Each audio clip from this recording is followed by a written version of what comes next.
Ghana Post say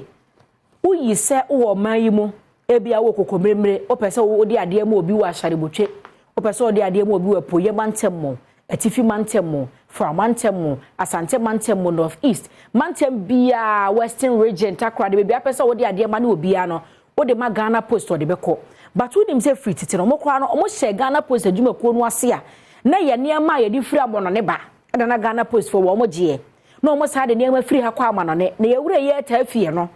omo men kan kire o se yeguso aye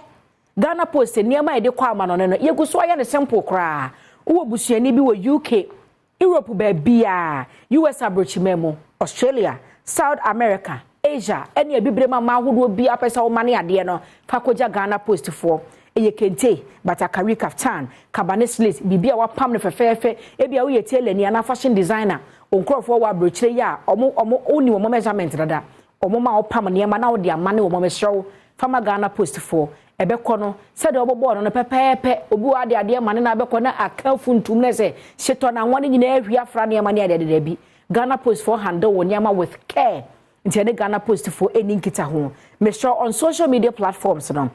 at Ghana Post GH at Ghana Post GH and _ eso Facebook Instagram and Twitter ni nyina be hu mo opeso WhatsApp yo mo a